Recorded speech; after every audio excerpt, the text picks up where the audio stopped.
얼마 전에는 아내하고 저녁을 먹고 집에서 식탁에 앉아서 차를 한 잔 마시는데 제가 아내한테 얘기했어요. "여보, 핸드폰만 보지 말고 나를 좀 봐." 이렇게 얘기를 했어요. 그랬더니 알겠다고 그러고서 핸드폰을 접고 저랑 대화를 막 하다가 저도 또 이메일이 또 중요한 게 와 가지고 이메일을 또 보고 요걸 또 처리하려고 또 뭐 하다 보니까 근데 이제 보면 그러지 않아요, 여러분들도요? 뭐 하려고 핸드폰을 꺼내면 그거 하려고 하다가 다른 거를 또 눌러 가지고 그거 막 하다가 원래 하려던 걸 까먹죠. 이제 그런 경우들이 있는데 제가 그러느라고 이메일 처리를 해야 되는데 다른 걸 막 보다가 보니까 아내가 저한테 또 얘기하는 거예요. "당신도 나만 봐." 이렇게 또 이렇게 얘기를 하더라고요. 이게 이제 카페든 아니면 공공장소에 가면 핸드폰을 보는 게 스마트폰을 보는 게 젊은이들만의 이야기가 아니라 이제 우리 나이 먹은 사람들도 그렇게 되고 있죠. 사람들은요, 눈에 보이는 걸 선호합니다.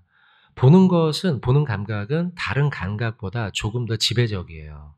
청각 아니면 손으로 만지는 촉각, 냄새를 맡는 후각 이런 것보다 눈으로 보는 이 감각이 더 나머지의 감각을 지배하는 경향이 있어요. 뭐 예를 들면 어떤 걸 만졌어요. 이거 뭐지?' 막 약간 민기가 '그래 이거 그거지.' 이렇게 확신이 들어도요. 그래도 눈으로 보고 난 다음에 확인을 해요, 사람이요. 그죠? 들었어요, 이야기를. 들었는데 지나가다가 들었나 싶어 가지고 확신을 못 해도 눈으로 딱 보는 순간 '아 그래 맞아.' 본 거는 바로 받아들인다는 거죠. 신앙도 마찬가지입니다. 하나님의 말씀을 우리가 듣죠. 듣는데 듣는 것만으로 확신을 못 하다 보니 사람들은 뭔가 눈앞에 펼쳐진 일, 사건, 기적 뭐 요런 것들이 보일 때 더 확신을 갖게 된다는 거예요. 그러다 보니까 사람들은요 자꾸 신앙적인 관점에서도 면에서도 눈으로 보이는 것들을 구해요. "하나님 이거 보이면 할게요. 하나님 이 일이 이루어지면 할게요." 라고 하면서 눈에 보이는 것에 우리의 신앙이 자꾸 따라가게 된다는 거죠. 그런데 여러분들 우리가 분명히 알아야 될 이제 이게 결론과 같은데요. 기적이 일어나면 하나님 잘 믿을 것 같지만요. 여러분 그러나 꼭 그렇지 않아요. 그런 경우도 있겠지만 그렇지 않은 경우도 많다는 거죠. 물론 기적을 통해서 하나님을 만나는 동기부여나 촉발, 촉매제는 될 수 있어요. 예를 들면 부모님이 건강이 너무 안 좋은데 "하나님 우리 부모님이 기적적으로 나으면 내가 예수 믿을게요." 이런 경우들이 있죠. 그죠? 그러나 여러분 그것으로 인해서 온전한 믿음을 갖기는 어려워요. 그렇게 기적적인 일이 일어나긴 하지만 그 일이 지나가잖아요. 그 어려움이 지나가고 해결이 되고 그러면 그 사건을 잊어버리는 것처럼 그 사건을 이루신 하나님도 잊어버린다는 거죠. 눈에 보이는 것에 매몰돼서 하나님보다 기적 자체에 집중하는 게 우리 인간의 한계, 감각의 한계라는 거죠. 그래서 성경은 믿음을 보이지 않는 것과 관련돼서 말씀합니다. 자, 여러분, 기적이나 사건은 눈에 보이잖아요. 그러나 하나님은 그 일을 이루신 하나님은 보입니까? 안 보이죠. 이것과 관련된 게 보이지 않는 하나님과 관련된 게 믿음이라는 거예요. 그래서 내가 보이지 않는 하나님을 믿죠. 믿음이죠. 그래서 그 믿음을 가지고 말하기도 하고 전도죠. 그게요. 간증이죠. 또 그리고 그 믿음으로 말미암아 행동해요. 세상 사람과 다르게 행동해. 하나님 믿는. 그러면 사람들은 나의 보이는 그 믿음을 통해서 보이지 않는 하나님을 발견한다는 거예요. 이게 바로 그 말씀이에요, 여러분들. 오늘 본문도 눈에 보이는 것에 대한 말씀을 예수님께서 하십니다. 예수님은 사마리아 지방에서 가나로 이동하셔요. 사마리아가 가운데면요. 아래쪽이 예루살렘이고 그리고 저 위쪽이 가나, 갈릴리 위쪽입니다. 4장 46절 말씀해 보시면 예수께서 다시 갈릴리 가나에 이르시니 다시라고 되어 있죠. 왜냐하면 예전에도 가나에 있었거든요. 가나에서 그 혼인잔치 때 포도주로 바꾼 사건이었죠. 그 일을 하고 난 다음에 유월절을 맞아서 예루살렘에 내려가 유월절 명절을 지켰어요. 절기를 지켰죠. 그리고 난 다음에 다시 가나로 올라오시는 중이에요. 중간에 만난 사람이 있죠. 니고데모를 한 명 만났고 중간에 우물가 여인을 만났었죠. 이게 이제 요한복음 초반에 나오는 이야기입니다. 그리고 난 다음에 수가성 여인, 우물가 여인을 만나고 난 다음에 다시 갈릴리로 왔다는 것이죠. 갈릴리 가나에 도착을 했는데 여기에 한 사람을 만납니다. 왕의 신하를 만나요. 왕의 신하는 당시 갈릴리 분봉 왕이었던 헤롯 안티파스입니다. 이 사람 밑에서 일하던 꽤 고위 관리자였습니다. 그 사람이 가버나움에서 가나까지 찾아오죠. 가버나움에서 가나까지의 거리는 대략 34km의 거리입니다. 지금도 서울에서 34km, 1시간 정도 가깝죠. 뭐 그 정도면. 그러나 이 당시의 교통 형편을 생각하면 꽤나 먼 거리를 따라온 것입니다. 예수님을 만나자고 이 먼 거리까지 찾아왔던 거죠. 왕의 신하가 예수님께 말씀을 드립니다. 예수님, 제 아들이 죽을 병에 걸렸습니다. 지금 예수님의 기적이 필요합니다. 제발 도와주세요. 우리 아들 꼭 고쳐주세요. 이렇게 말씀을 드렸죠. 근데 예수님의 대답이 이거예요. 4장 48절이에요. 보여주세요. 보십시오. 도와달라고 하는 관리의 대답에 이 말씀이 긍정적으로 보입니까? 부정적으로 보입니까? 고쳐줄 것 같아요? 아니면 안 고쳐주려고 하는 것 같아요? 왠지 느낌이 그렇죠. 부정적이죠. 이 말씀을 하니까 왕의 신하는 너무 걱정이 생긴 거예요. 예수님, 그래도 고쳐주세요. 기적을 꼭 일으켜주세요. 제발 도와주세요. 라고 재차 요청하게 됩니다. 얼마나 간절했겠습니까? 내 아들이 죽을 병에 걸렸는데요. 그러니까 도와달라고 막 이야기를 하는 거죠. 그러자 예수님이 이렇게 50절에요. 가라. 네 아들이 다 나았다. 살아있다. 이렇게 말씀하세요. 여러분, 성격이 급하신 분들 계시죠? 저도 사실은 이제 목회 수업을 받았기 때문에 이렇게 느긋해 보이고 또 그래 보이지만 실제로는 성격이 급해요. 저도요. 급하거든요. 근데 저 같은 사람은요. 예수님이 그렇게 가라. 네 아들이 살아있다. 그렇게 얘기해도 예수님한테 매달릴 것 같아요. 예수님, 제 눈으로 보기 전까지는 절대로 안 돼요. 왜요? 죽고 살고가 달려있으니까요. 예수님, 직접 와주세요. 제 눈에서 고치는 거 보여주세요. 이랬을 것 같아요. 그죠? 여러분 가운데도 그런 분들 있으시죠? 그럴 것 같아요. 그런데 이 사람은 그렇게 하지 않고요. 예수님의 말씀을 듣고 믿어요. 말씀을 믿어요. 말씀을 믿고 그리고 돌아가요. 그리고 나중에 실제로 종을 만났는데 아들이 병이 나았다는 이야기를 듣게 되죠. 그 이후에 온 집안이 다 53절에 예수님을 믿게 됩니다. 여러분, 오늘 본문에 등장하는 왕의 신하는 결과적으로 예수님을 믿게 돼요. 하지만 과정 속에서 예수님은요, 믿음과 그리고 말씀에 대한 관계에 대해서, 기적에 대해서 말씀을 하셔요. 그게 방금 봤던 48절이에요. 표적과 기사를 보지 못하면, 눈으로 보지 못하면 도무지 사람들은 믿지 않는구나 라는 것에 대한 사람들의 불신에 대한, 말씀에 대한 전적 의지하지 못함에 대함을 말씀하고 있어요. 갈릴리 가나에 지금 오늘 장소죠. 도착하기 전에 수가성 여인을 만납니다. 근데 수가성 여인과 사마리아 사람들, 그들과 대조적이에요. 그게 4장 41절에 나오는데 보시면 그들은 믿어요. 믿는 사람이 더 많아져요. 근데 믿는 계기가 뭡니까? 무엇으로 말미암아? 말씀으로 말미암아요. 말씀으로 말미암아 예수님을 믿는 자가 늘어났다는 거예요. 말씀을 듣고 그들은 예수님을 믿었다는 거예요. 반면 유대인들과 방금 우리 오늘 본문 예수님의 지적이죠. 그들은 갈릴리 가나와 유대인들은요. 공생의 기간 동안에 끊임없이 말씀이 아닌 눈에 보이는 것을 자꾸 요구합니다. 기적을 추구한다는 거죠. 마태복음 16장 1절이 대표적인데요. 보시면 바리새인과 사두개인들이 와서 예수님을 시험하여 하늘로부터 오는 뭘 보여달라고 청해요? 표적, 기적을 보여달라는 거예요. 눈에 보이는 걸 자꾸 원한다는 거죠. 예수님은 지금 왕의 신하에게 그걸 지적하는 거예요. 너희들 이게 문제다. 눈에 보이는 기적과 기사를 보여달라고 하는데 그걸로 너희의 믿음이 온전해지지 못해. 경고하고 있는 거죠.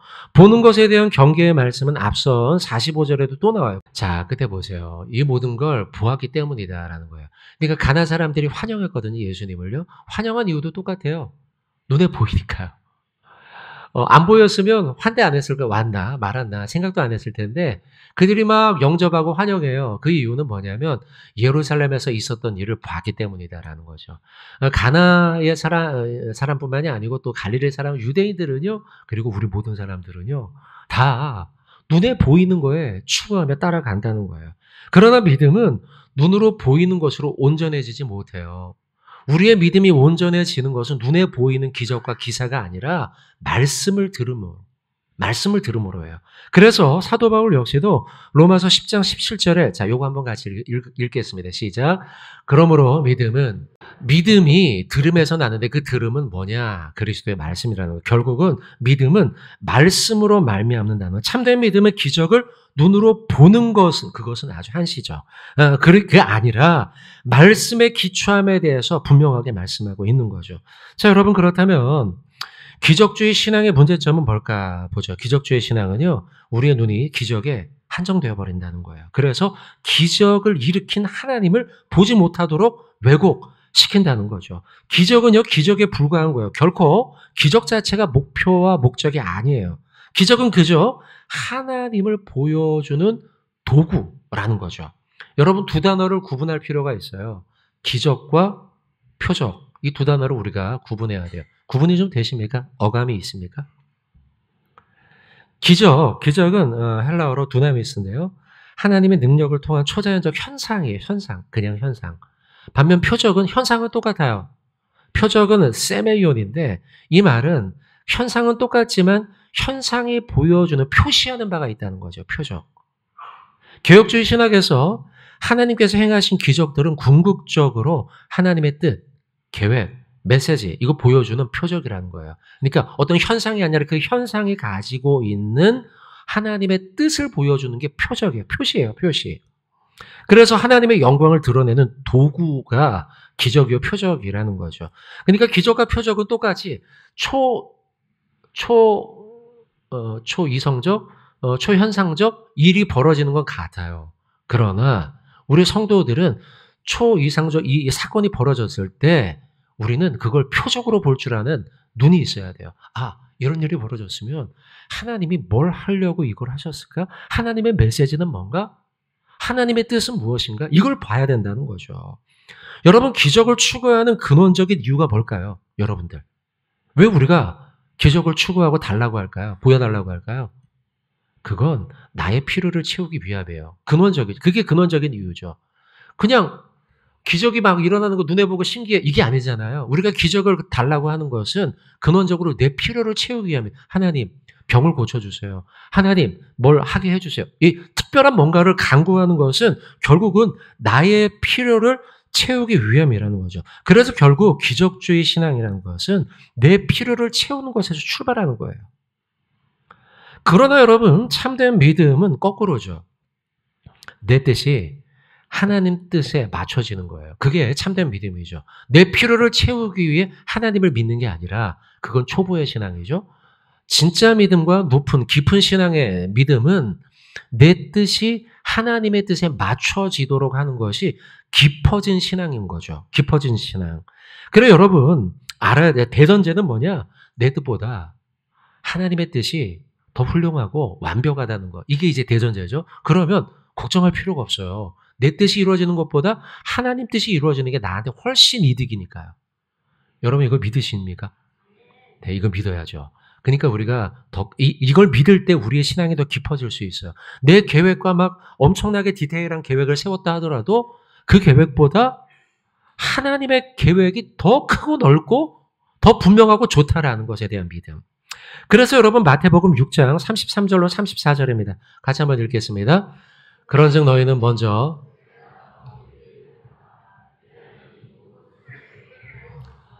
그러므로 내일 일을 위하여 염려하지 말라. 내일 일은 내일이 염려를 할 것이요 한날의 괴로움은 그날로 족하니라. 자, 보여주시면 그의 나라와 그의 의를 구하래요. 내 걸 먼저 구하지 말고요. 내 뜻보다 하나님의 뜻이 더 큼을 믿는 자들의 신앙의 태도죠.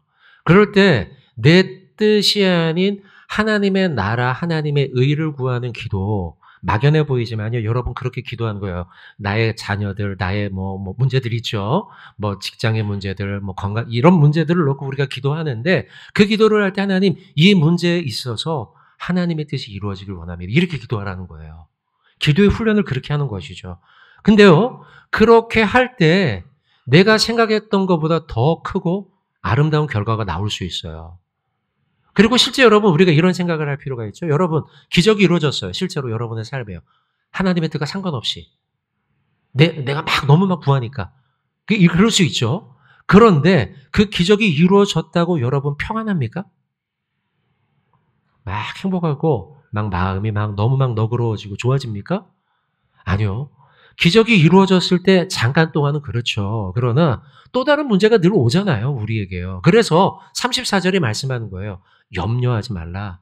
염려는 하나님께 맡길 때 사라진다는 거죠. 그러니 우리가 어떻게 기도해야 될까? 기적을 이루어 주세요라고 기도하는 게 아니라 하나님의 나라와 하나님의 뜻과 하나님의 의가 이루어지게 해주세요. 이 내 삶 속에 그 모든 문제를 초월하여 하나님의 뜻이 이루어지길 원합니다. 이래야 된다는 거죠. 여러분 기적주의 신앙은 내 목적을 이루기 위한 도구로 하나님을 그러니까 하나님 보고 자꾸 나에게 맞추라는 거죠. 그게 아니라 지금 방금 읽은 마태복음의 말씀은 내가 하나님께 맞추는 거죠. 나의 뜻이 하나님의 나라가 되고 나의 뜻이 하나님의 의가 되기를 원합니다. 그렇게 우리의 신앙이 되어야 한다는 거죠. 자, 지금 우리는 기적과 눈에 보이는 것이죠. 하나님의 말씀, 보이지 않는 하나님에 대한 말씀을 하고 있어요. 지금 양편이 보이죠? 한쪽은 보이는 기적, 한쪽은 보이지 않는 하나님, 보이는 현상, 보이지 않는 말씀. 무엇을 추구할 것이냐는 거예요, 우리가요, 지금.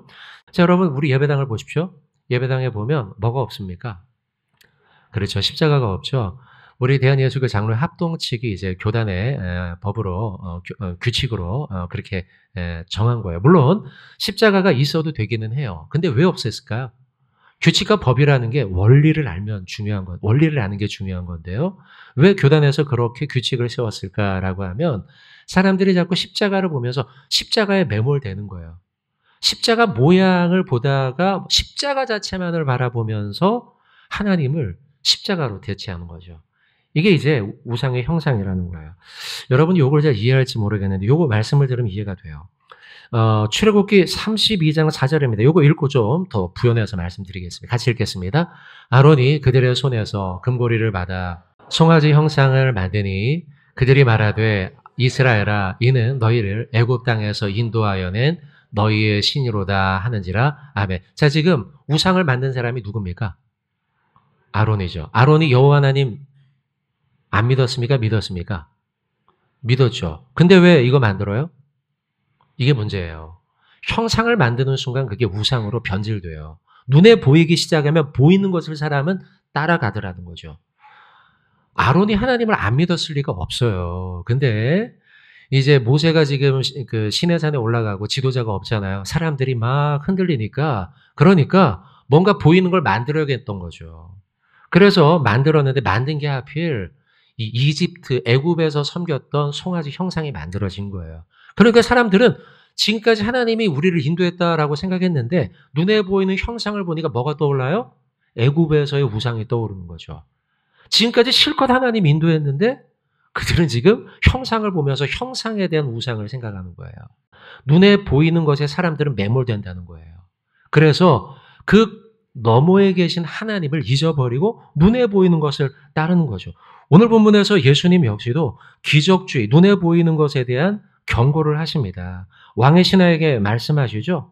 경고하고 난 다음에요. 사람들은 이와 같이 기적에 자꾸 보이지 않으면 믿으려고 하지 않는다라는 말씀을 하셨죠. 그러고 난 다음에 왕의 신하에게 네 아들이 살았다 말씀하죠. 이때요. 왕의 신하의 올바른 그 신앙의 태도, 반응을 우리가 좀 본받을 필요가 있는데요. 4장 50절에 보시면 보세요. 자, 가죠. 집으로 돌아가죠. 믿고 가죠. 근데 뭘 믿고 갑니까? 말씀을 믿고 갔다는 거예요. 예수님이 말씀하셨죠. 네 아들이 살아있다. 그 말씀만 믿고 갔다는 거예요. 성격 급한 저 같은 사람들은요. 예수님 그래도 안 돼요. 내 눈앞에 보여줘야만 저 믿을 수 있어요. 이랬을 거예요 아마. 그게 대다수의 사람이죠. 그런데 이 사람은 훌륭해요. 믿음이 훌륭해요. 말씀만 했는데도 불구하고 그 말씀을 믿고 그대로 가더라는 거죠. 그의 가정이, 그리고 그의 아들이 살아나고 예수를 믿게 된 기본적인 가장 중요한 근원적인 출발, 그것은 뭐냐? 눈에 보이는 표적이 일어난 것이 아니지만 예수님의 말씀을 믿고 갔다는 사실이에요. 말씀을 믿고 갔다는 사실이에요. 여러분, 이와 같이 예수님의 말씀은 가장 신뢰할 만한 보증수표예요. 아브라함도 그래요, 여러분들. 아브라함도 아무것도 보이지 않았죠. 그렇지만 하나님의 말씀 믿고 자신의 고향의 땅을 벗어나잖아요. 여러분, 노아도 그래요. 아무런 비, 홍수의 징조가 눈에 보이지 않았어요. 하지만 하나님의 말씀만 믿고 순종하고 방주 짓잖아요. 사람들이 얼마나 비웃고 놀렸습니까? 당신 뭐 하는 거야? 라고 했지만, 그러나 노아는요, 하나님의 말씀을 믿은 거예요. 그리고 말씀을 신뢰하고 순종함으로써 행동하죠. 순종으로 행동해요. 시몬 베드로도 마찬가지입니다. 그 역시도 말씀을 붙들어요. 누가복음 5장 4절로 5절 보여주시면, 자, 보세요. 그물을 내려요. 예수님이 그물을 내리라고 했어요. 근데 안 잡혔어요. 안 잡혔어요. 저 보이지 않는데요. 라고 했지만 그가 그물을 예수님 말씀대로 내리는데 그 출발이 말씀을 의지하여 라는 거예요. 성도 여러분, 하나님은요, 이 세상을 창조하실 때 무엇으로 창조하십니까? 말씀으로 창조하시죠. 그리고 예수님이 이 땅에 오실 때 요한복음 1장 1절에 태초에 말씀이 계신 예수님 당신이 바로 말씀이신 거예요. 그러니 여러분, 우리의 신앙의 여정 속에서 가장 중요한 것이 무엇이냐? 눈에 보이는 기적과 사건이 아니라 하나님의 말씀인 줄로 믿습니다. 하나님의 말씀을 가장 신뢰하고 따라가는 저와 여러분들 되시길 바랍니다. 그 말씀이 우리의 삶의 소망이 되는 줄로 믿습니다. 여러분, 우리의 소망이 말씀에 있고요. 그 소망의 말씀은 흔들리지 않는 영혼의 닷과 같은 줄로 믿습니다. 여러분들 요동하고 흔들리는 일이 있다면 하나님의 말씀을 펴십시오. 낭망하고 흔들리고 있다면 하나님의 말씀을 펴십시오. 말씀이 우리의 삶의 소망이 되며 흔들리는 여러분의 삶을 견고하게 만들 줄로 믿습니다. 여러분, 때때로 우리의 삶에 기적이 일어날 수 있어요. 또 기적도 구해야죠. 질병으로 인해, 고난으로 인해, 어려움으로 인해 기적이 일어나기를 소망해야죠. 하나님 도와주세요 해야죠. 그러나 여러분, 기적은 무엇이냐? 감사할 제목이지 믿음의 대상은 아니에요. 그렇다면 믿음의 대상은 무엇입니까? 바로 하나님의 말씀이죠. 하나님의 말씀 맺습니다. 성도 여러분, 오늘 기적과 말씀, 보이는 것과 보이지 않는 하나님, 이 말씀을 전했습니다. 여러분, 우리는 눈에 보이는 것에 따라가기 쉬운 인간의 존재예요. 우리의 삶과 우리의 판단과 결정은 대부분 다 보이는 것을 따라가기 마련이죠. 그러나 하나님은 보이지 않는 분이세요. 그리고 우리의 믿음은 그 보이지 않는 하나님에 대한 것이에요. 그리고 우리는 무엇을 따라야 될까? 말씀을 따라야죠. 여러분, 말씀을 신뢰합시다. 말씀은 어떤 순간에도 우리의 문제를 해결해 주시겠다라고 하는 보증수표라는 거예요. 눈에 보이는 기적은 언제나 가변적이에요. 그 기적, 보이는 것에 우리의 마음을 뺏기지 말고 보이지 않지만 우리에게 하시는 하나님의 말씀에 여러분의 삶을 집중하길 바라요. 세상은 흔들려요. 말씀은 흔들리지 않아요. 세상은 요동해요. 주님의 말씀은 어떤 순간에도 불변해요. 할렐루야. 하나님께서 우리에게 그 말씀을 왜 주셨을까요? 말씀 대신 예수님이 왜 이 땅에 오셨을까요? 요한일서 4장 16절 이렇게 말씀합니다. 하나님이 우리를 사랑하시는 사랑 때문이라는 거죠. 우리를 사랑하셔서 말씀 대신 예수님을 이 땅에 보내신 것이고 우리를 사랑하셔서 우리에게 이 말씀을 주신 거예요. 이렇게 다시 한번 마음에 새겨야겠죠. 기적과 눈에 보이는 사건은 어떤 때는 되기도 하지만 어떤 때는 안 되기도 해요. 그 자체가 하나님이 아니에요. 하나님은 말씀이시죠. 말씀 되신 하나님에게 집중하시고 왜 그 말씀을 우리에게 주셨는가? 사랑하기 때문에. 그 하나님의 사랑의 말씀 붙들고 승리하며 살아가는 저와 여러분 되길 주님의 이름으로 축원을 드립니다.